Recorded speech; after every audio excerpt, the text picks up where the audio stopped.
হ্যাঁ, আন্তরিকতার অন্তর্জালে দেশ বিদেশের কত পদাবলী অংশুমালি।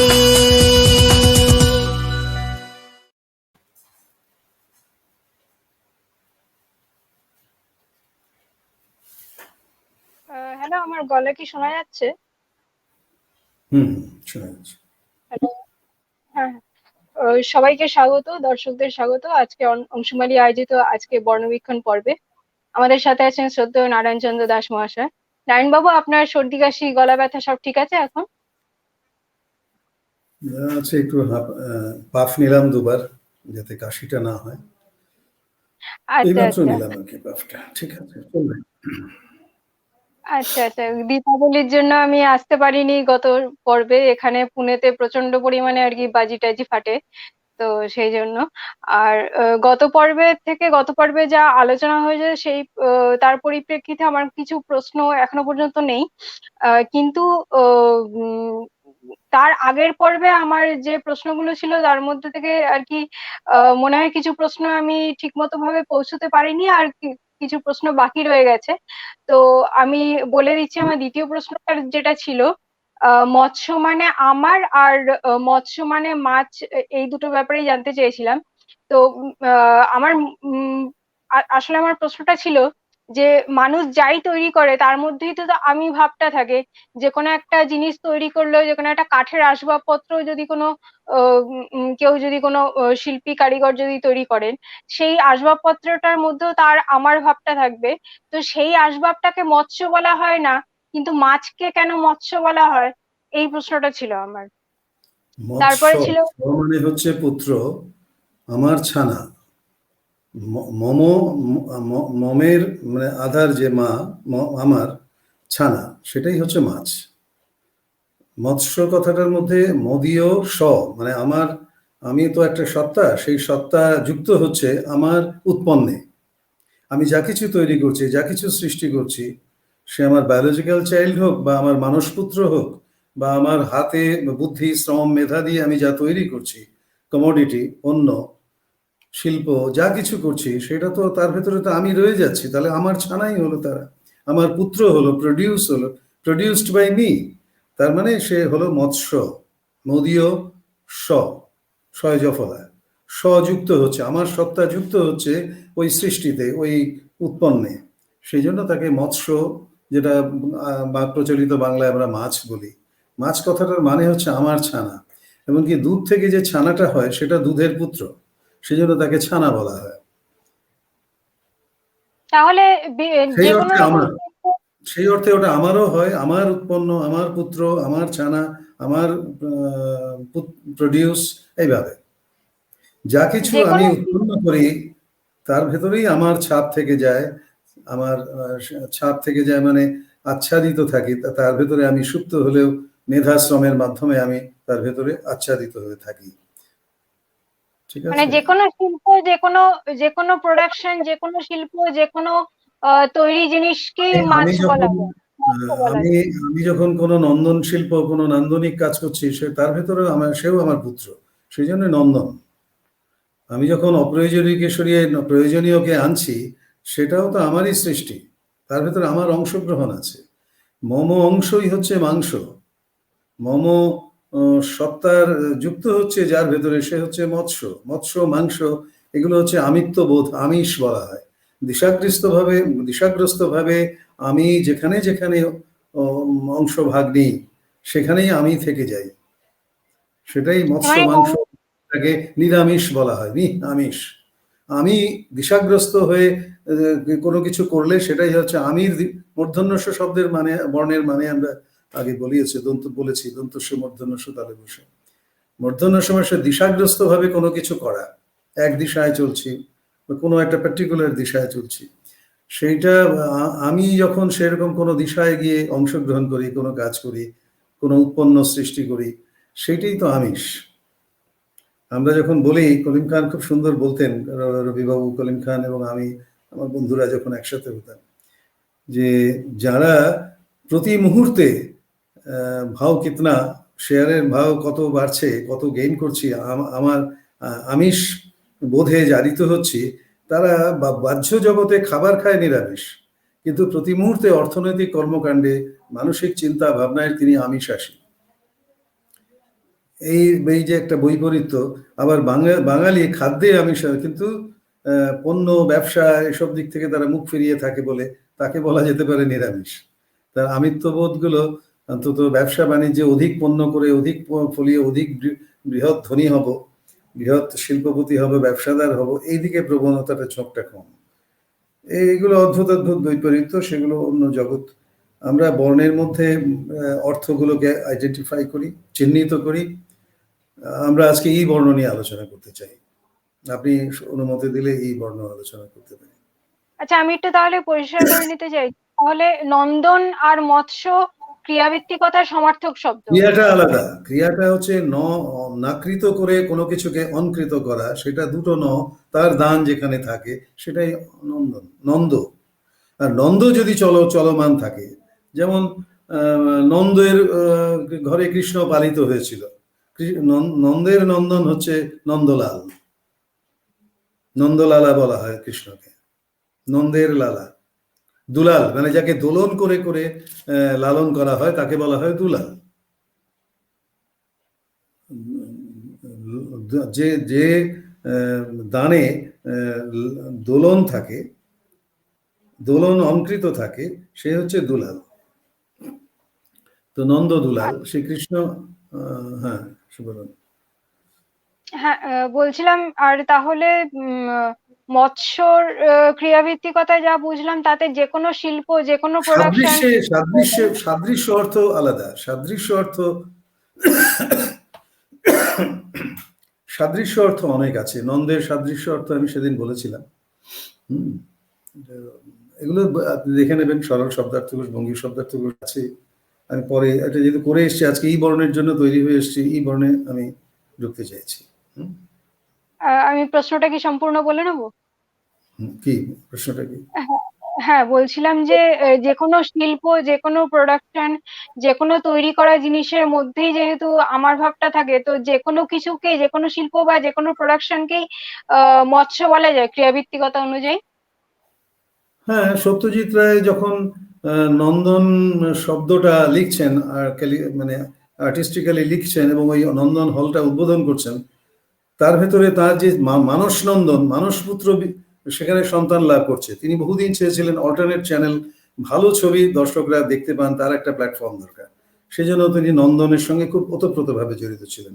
রবীন্দ্র সদনে কলকাতায় ময়দানের কাছে নন্দন, আপনারা জানেন রবীন্দ্র সদন ছিলেন, সেখানে নন্দন বলে একটা চলচ্চিত্র প্রদর্শনী হয়েছিল। আর এই যে কোনো শিল্পী যে ছবি আঁকছেন, যিনি ফিল্ম তৈরি করছেন, সত্যজিৎ রায়ের পথের পাঁচালী, সেটা তো তার নন্দনই।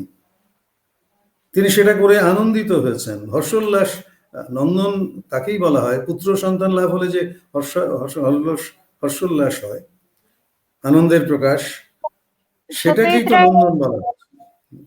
সেটাই নান্দনিকতা। মানে আনন্দ। সত্যজিৎ রায়, আনন্দ শব্দের অর্থ ব্যাখ্যা করতে গিয়ে বলেছিলাম, নন্দের আধার হচ্ছে আনন্দ। মানে সত্যজিৎ রায়ের এই প্রতিটা সৃষ্টি, প্রতিটা কাজই বলা যায় তার মৎস্য। হ্যাঁ, তার নন্দন তার পুত্র প্রডিউসারকে। তো সেই অর্থে মৎস্য পয়রস্যু তৈরফলা, পয়রস্যু তৈরফলা, পয়রস্যু তৈরফলা হলে সেটা বায়োলজিক্যাল চাইল্ড হবে। সেখানে দুটো ডিভাইড আছে। পুত্র যখন বলছি তখন দুটো বানান, একটা হচ্ছে পুত্র মানে প্রডিউস, কমোডিটি। আবার পুত্র যখন বায়োলজিক্যাল চাইল্ড, আমার আত্মজ, তখন সে হয়ে যাচ্ছে পয়রস্যু তৈরফলা। তা আমরা দুটোকে একাকার করে ফেলেছি। এই পার্থক্যটা এখনকার প্রতীকী ভাষায় সেটা সেই পার্থক্য ঘুচিয়ে দিয়েছে। তার এই সৃষ্টির মধ্যে যে তার ভাবটা রয়েছে, এই তার কাজগুলোকে, তার প্রোডাকশন গুলো বা তার শিল্প বা তার সৃষ্টিকে কি মৎস্য বলা যাবে তো? হ্যাঁ, তা এগুলো তো তা মুদিও ছানা। আমি যদি বলি আমার মৎস্য মানে আমার ছানা, সেটা বলতেই পারেন। মানে যে কোনো সৃষ্টি, যে কোনো শিল্প, যে কোনো প্রোডাকশনকেই মৎস্য বলা যায়। কখন কোনটা বলবো সেটা ক্রিয়াটা কোন দিক থেকে দেখছেন, আমার সত্তার অংশ কোথায় কিভাবে আছে সেইটাকে আইডেন্টিফাই করতে হবে, সত্তার অংশ। আবার একটা হচ্ছে যে আমার প্রডিউস, আমার শ্রম আর মেধা দিয়ে যেটা তৈরি করছি, সেটার ক্ষেত্রে হয়তো আমরা বলছি পুত্র, পয়রসু তৈরফলা। আবার কোথাও বলছি নন্দন, যেখানে অপ্রচলিত মানে কমার্শিয়াল সিনেমাকে থেকে সরে গিয়ে আমি নন কমার্শিয়াল আর্ট প্রোডাক্টের দিকে বেশি মনোযোগ, তখন সে আমার নন্দন। কখন কিভাবে বলবো সেটা নির্ভর করছে ক্রিয়ার অ্যাঙ্গেল গুলো কি তার উপরে। বাংলা ভাষার বৈশিষ্ট্য, ভারতীয় ভাষার বৈশিষ্ট্য হচ্ছে যে একই শব্দ দিয়ে অনেক কিছুকে বোঝানো যায়, আবার অনেক কিছু দিয়ে একটা বিষয়কে বোঝানো হয়।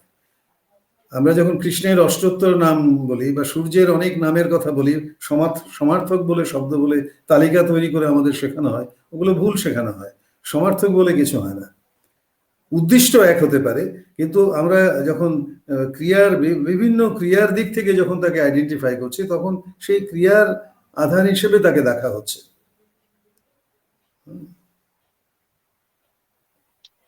আচ্ছা, আর গতদিন থেকে আমার আরো দুটো প্রশ্ন বাকি রয়ে গেছে, সেটা হচ্ছে আদান প্রসঙ্গে আদায়, দায়, দায়িত্ব, কর্তব্য এগুলোর মানে কি শ্রম সময় দান হিসেবে বলা যায়?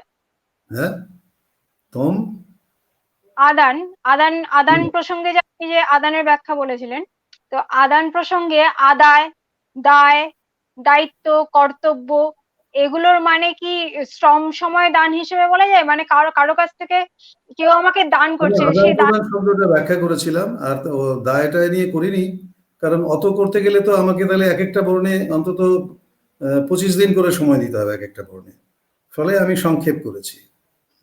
আদান প্রদান এই তো আমি এই বলেছি, সেদিন শুনে নেবেন, আদান প্রদানের ব্যাখ্যাটা আমি পরিষ্কারভাবে দিয়েছি, একটু রেকর্ডিংটা দেখে নেবেন, তাহলে আজকের সময়টা অনেকটা সংকুচিত হয়ে যাবে। আদান প্রদান নিয়ে কোনো প্রশ্ন নেই। আদান আচ্ছা, প্রসঙ্গে আদায়, দায়, দায়িত্ব, কর্তব্য এগুলো নিয়ে কখন আমি করবো দয়ের প্রশ্ন? দয়ের গ্রুপে যখন যাব তখন তখন দায় বলে দেবো। ঠিক আছে। আচ্ছা আচ্ছা, ঠিক আছে ঠিক আছে। আর হচ্ছে অ্যাম্বাসেডর গাড়ির ভেতরে আম কি করে বিরাজ করে সেটা ঠিক পরিষ্কার হয়নি।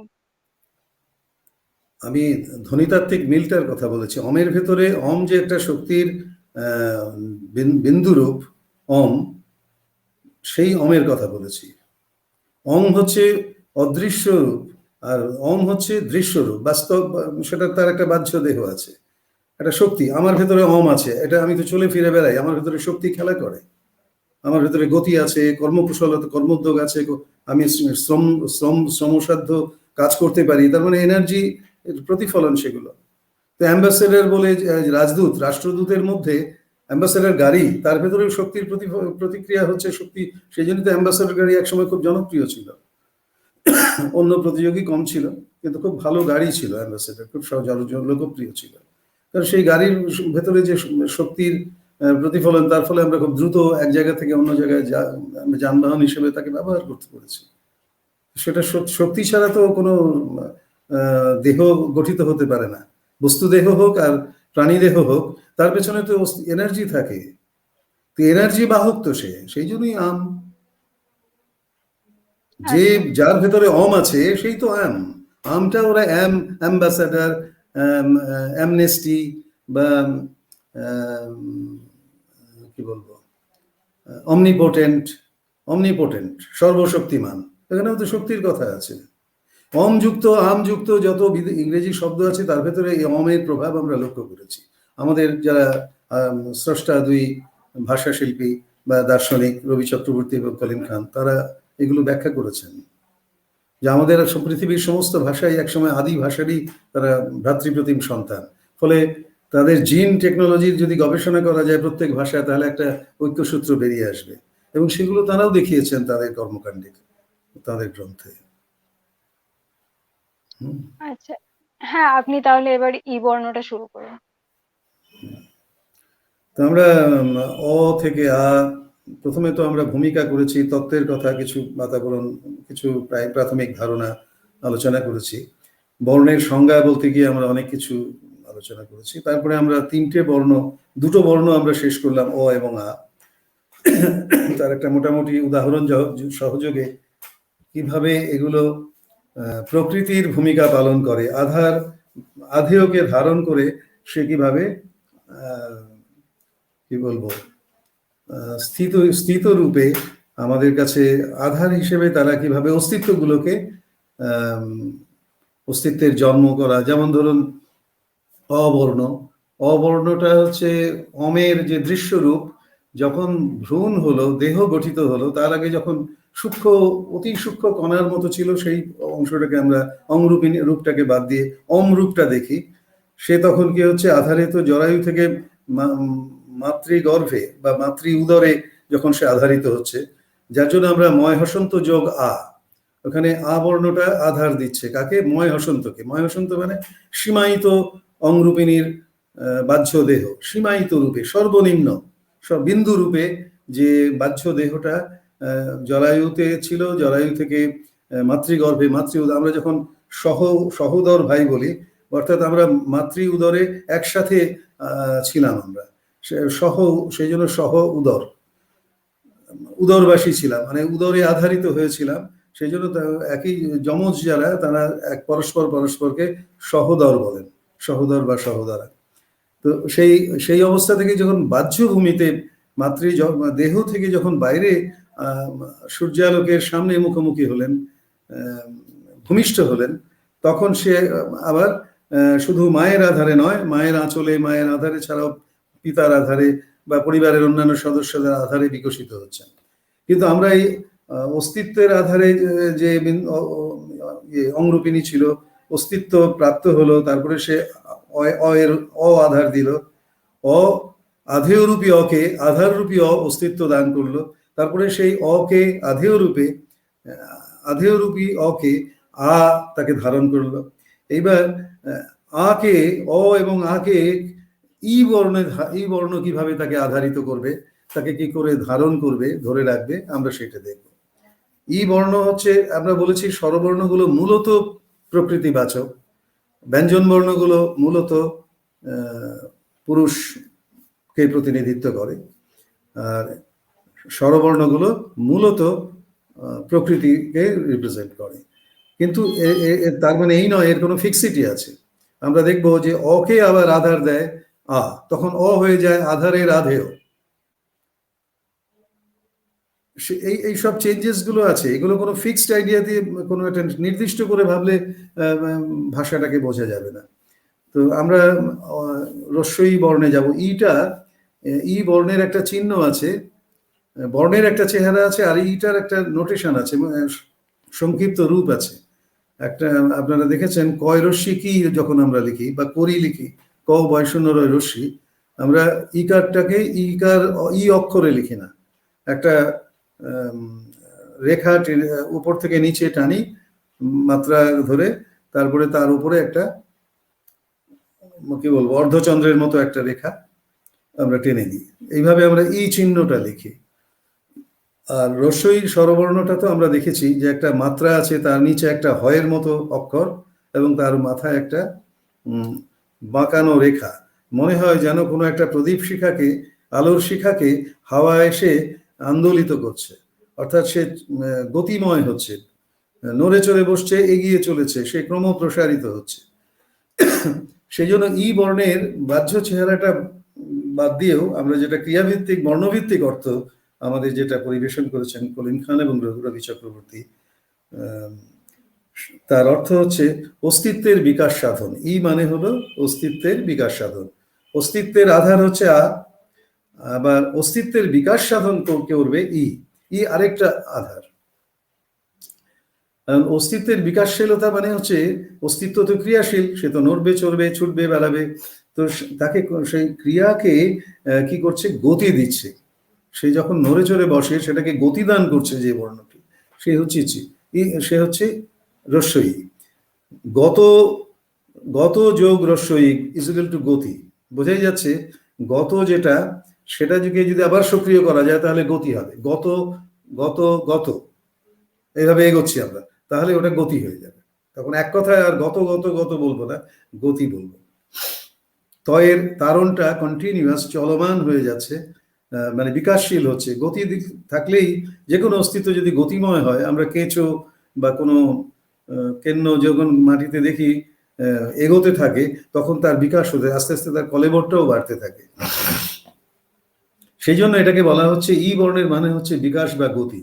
যেমন করা কাজটা রস্বীকার দিলে হয়ে যায় করি, করকে রস্বীকার দিলে হয়ে যায় করি, আমি করি। তা আমি কোনো কিছু যে করব, সে করার গতিটা আসবে রস্বীকার রস্বী বর্ণতে, করি, বলি, শুনি, দেখি। এই আমরা যখন এই রস্বীকার দিই, এটা গতিময় হয়ে যায়, গতিশীল হয়ে যায়। আমরা যখন বলি সেই, সেই, আমি, তুমি, তুমির পরে ই দিচ্ছি, মানে যে সক্রিয় সত্তা হিসেবে তুমি আমার সামনে দাঁড়িয়ে আছো, তুমি সেই কাজ করছো বা করেছিলে বা করতে বা করবে। এই যে রস্বীকার, এর ভেতরে ওই তুমি সত্তার গতিময়তার কথা, বিকশিত তুমি, প্রতি মুহূর্তে আমরা বিকশিত হচ্ছি। আমাদের গতি, ছন্দ, রূপ, বর্ণ, বাহ্য চেহারা, অন্তর, ভেতরের চেহারা সব বদলাচ্ছে, আমরা বিকাশশীল হচ্ছি। তো এই গমনশীলতা যার ভেতরে আছে, এরকম যে কোনো অস্তিত্বকে আমরা ই বলতে পারি। এবং এই ইর পাশাপাশি আমরা কিন্তু আরো দুটোর মধ্যে গতি দেখতে পাই। যেমন গমন শব্দে গ বর্ণের অর্থ হচ্ছে গমন, ই বর্ণের মধ্যেও যেমন গমন আছে, গতি আছে, বিকাশ আছে, আমরা গ বর্ণের ভেতরেও দেখবো আমরা গমনশীলতার ব্যাপারটা আছে। আরেকটা আছে যাওয়া, অন্তস্থ জ, ওই বর্ণের অর্থ হচ্ছে যাওয়া। যাওয়া বর্ণটা বোঝা যায়, অর্থাৎ এই তিনটের ভেতরেই গতিশীলতা, বিকাশশীলতা বা গতিময়তার বা গতির ব্যাপারটা আছে, তিনটে বর্ণের মধ্যে। আমরা যাওয়াটা দেখি, ইংরেজি ওয়াই অক্ষরটাকে যদি উল্টো করে একদম উল্টিয়ে দেওয়া হয়, তাহলে একটা অবয়ব, এমন একটা অবয়ব তৈরি হয় যার দুটো পা আছে। ওয়াই এর ওপর দিকে দুটো রেখা 45 ডিগ্রিতে বা একটা অ্যাঙ্গেলে 40 ডিগ্রি অ্যাঙ্গেল করে দুটো রেখা উঠে যাচ্ছে উপর দিকে, আর একটা রেখার ওপরে সেই দুটো অ্যাঙ্গেল দাঁড়িয়ে আছে। এটাকে উল্টে দিলে উল্টোটা হবে, দুটো যেন পা একটা জয়েন্টে, কোমরের একসাথে যুক্ত হয়েছে, তার উপরে দেহটা দাঁড়িয়ে আছে, এরকম একটা মনে হবে ওয়াই বর্ণটাকে উল্টে দিই। এই যে দুটো পা, আমাদের মানুষেরও দেখবেন ওয়াই এর মতো কোমর থেকে দেখবেন দুটো পা আছে। এই পা দুটো একটা যখন যে প্রথমেই যখন আমি একটা পা এগিয়ে দিই, যখন আমরা গতিময় হই, গতির ছন্দটা, ক্রিয়াটা কিভাবে, তার যে স্ট্রাকচারাল রূপটা, সেটা আমরা যদি দেখি, বিশ্লেষণ করি, তাহলে আমরা দেখব যে প্রথম পাটা যখন ই হয়ে যাচ্ছে, তখন সে গতিময় হচ্ছে। আবার দ্বিতীয় পাটা তখন কিন্তু অতে থাকছে, ই অ, ই অ, ই অ, ই অ করে আমাদের পা দুটো এগিয়ে যাচ্ছে। এই আমরা হাঁটার সময় এই যাওয়াটা, এই গমন ক্রিয়াটা, গতিটাকে আমরা লক্ষ্য করি। এটা হচ্ছে হাঁটার গতি। ই অ মানে ই এবং অ যদি একসাথে যুক্ত হয়ে এগোতে থাকে, তাহলে ই অ সেটা হয়ে যায় অন্তস্থ জ, যার জন্য অন্তস্থ জয়ের মানে হলো যাওয়া। আমরা হেঁটেই তো যাই কোথাও যেতে হলে। আগে যখন কোনো ভেহিকেল ছিল না, মানুষ হেঁটে যেত, তারপরে সে পশুর পিঠে চলে যেত, তারপরে সে ভেহিকেল কথা ভাবতে শুরু করে। তো হাঁটার সময় যে ছন্দ, সেখানে আমরা তার মানে হচ্ছে ই আর অ এর মধ্যে, ই হচ্ছে গতি, অ মানে স্থিতি, স্থিতি, গতিস্থিতি করতে করতে আমরা এগিয়ে যাই, এটা হচ্ছে যাওয়া। আবার গমনের মধ্যেও একটা যাওয়া আছে, সেই যাওয়াটা কিরকম, ক বিন্দু থেকে খ বিন্দুতে যাব, একেবারে সুনির্দিষ্ট। গমন হচ্ছে, কারণ গামী সীমায়িত হয়ে চলমান, সীমায়িত, অসীম অনন্তকাল চলছে তা না। আমি চলছি মানে চলে যাবো, আমাকে একটা আমি এই ক বিন্দু আমার গৃহ, কর্মস্থল খ, আমি ক বিন্দু থেকে খ বিন্দুতে যাব, এটা হচ্ছে গমন। এই যাওয়াটাকে গমন বলা হয়। আর আমি যদি চলতেই থাকি, সেটা যাওয়াই হবে, কিন্তু গমন হবে না। সেটা গমনের ভেতরে যাওয়া আছে, একটা তফাৎ বোঝা যাচ্ছে গমন আর যাওয়ার মধ্যে। তো ই বর্ণটা যে, এটা আমরা ইংরেজিতে ভাষাতেও, আমরা যেহেতু ইংরেজি 200 বছর পরাধীন ছিলাম, আমরা ইংরেজি ভাষাটাকে বেশি করে লক্ষ্য করেছি। ইক শব্দ, ইক বলে কোনো শব্দ নেই, কিন্তু ইক যুক্ত অনেক শব্দ বাংলায় আছে, ইংরেজিতে আছে। যেমন ধরা যাক নীতি যৌগিক, নৈতিক। তারপরে ধরুন দেহ, দেহের না, দৈহিক, হ্যাঁ, দেহকে বৃদ্ধি করব, দেহ যৌগিক, দৈহিক। এইভাবে ইতিহাস, ঐতিহাসিক, এরকম ভাবে আমরা শব্দ যদি তৈরি করি, তাহলে দেখা যাবে ইককে আমরা পাবো। ইংরেজিতেও এরকম ইককে পাওয়া যায়, যেমন ধরুন লজিক, ইকোনমিক, বা ধরুন হিস্টোরিক, এরকম প্রচুর শব্দ আছে যার পরে ইক কে পাওয়া যাবে, এবং সেই ইক বানানটা হয় আই সি হবে অথবা আইসিএইচ হবে। সি দিয়েও ক হয়, সিএইচ দিয়েও ক হয়। তো এই ইকের মধ্যে ইটা হচ্ছে গমন আর কটা হচ্ছে করণ। ইক শব্দটা ওই নীতির ফলো করে যদি আমরা কোনো কিছু, তাহলে সেটা নৈতিক কর্ম হবে। তার মানে নীতির সক্রিয়ণটা নৈতিকের মধ্যে আছে, গতিটা আছে। নীতি গতিময় হয় আমার সেই নৈতিক কাজের মধ্যে, নীতিটাও দমনশীল হয়ে যায়, সেই জন্য ওটা নৈতিক ওই ইক। তাহলে ইকের মধ্যে ই আছে হচ্ছে গতি, ই মানে গতি, আর ক মানে হচ্ছে করণ। এবং এইভাবে যদি ইক আইসি বা আইসিএইচ ইক বলি, সেটা আমরা এইভাবেও দেখতে পারি। নৈতিকের যে ইকের মধ্যেও আই, আই মানে আমি, ওই যে আইসিএইচ, আমরা যখন আমি বলি, আমি বানানটা হচ্ছে A M I, I am. আবার বাংলায় যখন বলি তখন বলি আই আ ম রস্যই। এই মটাকে যদি আমি সরিয়ে দিই তাহলে আই হয়ে যায়। আ ম আ ময় হসন্ত যোগী, এই তো আমি ইজিক্যাল টু আমি। আমি ময় হসন্তটাকে যদি সরিয়ে দিই তাহলে হয়ে যাবে আই, আই মানে আমি। আর ময় হচ্ছে মৃতকরণ, আমি অম সীমায়িত হয়ে সক্রিয় থাকে যার ভেতরে আমি। তো আবার এম এর সঙ্গে আই যোগ করলে মি হয়। মি লেখার সমস্যা এম ই লিখি, কিন্তু উচ্চারণটা আমাদের বাংলায় আমি ময়ের রস্বীকার। তাহলে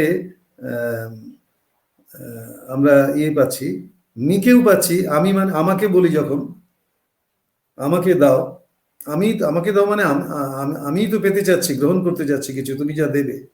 সেখানেও আমি অন্যভাবে রয়েছে, আমির একটা অন্য ফর্ম, একটা সাবজেক্টিভ ফর্ম, একটা হয়তো অবজেক্টিভ ফর্ম, তাই তো? নমিনেটিভ কেস, অবজেক্টিভ কেস, এরকম ব্যাপার হবে, তাই তো নাকি? আমি ইংরেজিতে, বাংলাতে এটা কিভাবে বলবেন? বাংলা ওর ইংরেজির কেস আর বাংলার কারক কিন্তু এক নয়, অনেক বড়, বৃহৎ বড়। ওটা তো একটা গোজামিল, ওর ভেতরে কারককে খুঁজে পাওয়া যায় না খুব একটা, বা থাকলে ওই দুটো, আরেকটা বোধহয় অ্যাকিউজিটিভ কেস আছে। তো খুবই দুর্বল ইংরেজি ভাষার এই কারক সম্পর্কিত ধারণা। তো এগুলো দেখে সময় কি কমে এসছে? হ্যাঁ, প্রায় শেষ হয়ে এসছে। আচ্ছা আচ্ছা, তাহলে আমি ই বর্ণের ব্যাখ্যাটা আজকে আর বেশি দূর এগোবো না। আমি যেটা বলতে চাইলাম যে আই থেকে, ইংরেজি আই থেকে রস্বই, আর সিএইচ বা সি থেকে ক, ইক, ইক বর্ণটা আমাদের বাংলায় যেটা নৈতিক, ঐতিহাসিক, দৈহিক, এরকম ইক প্রত্যয় যোগে যে সমস্ত শব্দগুলো হয়েছে তার সঙ্গে অদ্ভুত মিল আছে। ইক শব্দটা এইভাবে নেই। তাহলে ই বর্ণের মানে হচ্ছে গতিশীলতা, গতি, অ হচ্ছে স্থিতি, আর ইক বর্ণের শব্দের মানে হচ্ছে শব্দাংশ বা শব্দ, তার মানে হলো ই মানে হচ্ছে গতি, ক মানে হচ্ছে কয় হসন্ত মানে করণ। এই পর্যন্ত আজকে থাকি, তারপরে ই বর্ণ দিয়ে আরো কিছু কিছু শব্দ এবং ই বর্ণটার কিভাবে ফাংশন করে, কাজ করে, সেগুলোকে আমরা দেখব ভবিষ্যতে, আগামী ইয়েতে। বলে রাখি, আমি 21 তারিখের অনুষ্ঠানে অংশগ্রহণ করতে পারবো না। সেদিন আপনারা ঘোষণা করে সেদিন যে প্রোগ্রামটা হবে না সেটা বলে রাখবেন। আমি একটু, তারপরে আমি ফ্রি হয়ে যাবো। 21 তারিখ পর্যন্ত আমি খুবই ব্যস্ত আছি, তারপরে আমি ফ্রি হয়ে যাবো। 21-এর আগের প্রোগ্রামগুলো আমি যেখানেই থাকি, যে অবস্থায় থাকি, আমি চালিয়ে যাব। নমস্কার। দর্শক শ্রোতা বন্ধুরা, আপনারা প্রশ্ন করুন, আপনাদের যা যা প্রশ্ন আছে নির্ধারিত আলোচনা থেকে, যেদিন যে আলোচনা হচ্ছে সেই বর্ণ নিয়ে বা যে শব্দ নিয়ে আলোচনা হচ্ছে তার সম্পর্কিত যদি আরো কিছু আপনাদের মাথায় আসে, আপনারা প্রশ্ন করুন, তাহলে নারায়ণবাবু আরো সুবিধা হবে যে কিভাবে আর কি পারবেন। ও, আমরা দেখতে পাচ্ছি নিশিকান্ত রায় মন্তব্য করেছেন যে একটু কঠিন লাগলো আজকে। তো আপনাকে অনুরোধ রাখছি যে আপনি এই একবার দেখলেন তো, লাইভ দেখলেন, এরপরে আপনি আপনার সময় সুযোগ মতো আরো কয়েকবার দেখে নিন, দেখে নিয়ে একটু নোট করুন যে আপনার কোন জায়গাটা বুঝতে অসুবিধা হলো, কোন কথাটা বা ওনার কোন বক্তব্য, ওনার কোন ব্যাখ্যাটা আপনার বুঝতে অসুবিধা হলো, সেটা আপনি একটু নোট করে আমাদের ফেসবুক পেজের যে লাইভের যে পোস্ট, সেখানে আপনি কমেন্ট করে রাখুন। পরবর্তী পর্বে নারায়ণবাবু সেটা পরিষ্কার করে বুঝিয়ে দিয়ে তারপরে ওনার সামনের বক্তব্য আর কি উনি আলোচনা শুরু করবেন। বাকি সবাইকেও বলছি, বারবার করে বলছি, প্রশ্ন করুন। আপনাদের নিজেদের মধ্যেও আর কি ভাবা প্র্যাকটিস করাটা আর কি বাড়বে যতবার আপনারা এভাবে চর্চা করবেন বা কাল্টিভেট করবেন, প্রশ্ন করে করে যতবার আপনাদের প্রশ্ন আসবে। আশা করি আমাদের এই প্রয়াস, আমাদের এই চেষ্টা, এই ধারণা ক্রিয়াভিত্তিক শব্দভিত্তিক ক্রিয়াভিত্তিক বর্ণভিত্তিক শব্দার্থবিধির যে ধারণা, খান চক্রবর্তীর যে এই আবিষ্কার, এটা আপনাদের মধ্যে ছড়িয়ে দেওয়ার প্রয়াসটা আমাদের তাহলে আরো সহজ হবে। এটা আপনাদের ওপরেও নির্ভর করছে, আপনাদের চর্চার ওপর, আপনাদের উৎসাহের ওপর, সবকিছুর ওপরেই, দর্শকদের ওপরেই, শ্রোতা বন্ধুদের ওপরেই, জনগণের ওপরেই নির্ভর করছে কতটা আমাদের এই প্রয়াসটা ফলপ্রসূ হবে। সবাইকে অনুরোধ করছি আপনারা একটু চর্চা করুন, একটু প্রশ্ন করুন। চর্চা করলেই আপনাদের মনে অনেক প্রশ্ন আসবে। তো আর অবশ্যই আপনারা প্রত্যেকটা পর্বে আমাদের সাথে আছেন, সঙ্গে থাকার জন্য অবশ্যই ধন্যবাদ। তো দেখা হবে আগামী দিন, আগামী বৃহস্পতিবার দিন, বাংলাদেশে রাত 9টায়, ভারতে সন্ধ্যে 8:30টায়। প্রত্যেক দিনই থাকুন আমাদের সাথে এভাবে, প্রত্যেক সোমবার আর বৃহস্পতিবার দিন। অনেক ধন্যবাদ, সবাইকে শুভেচ্ছা। আজকের পর্ব এখানেই শেষ করছি।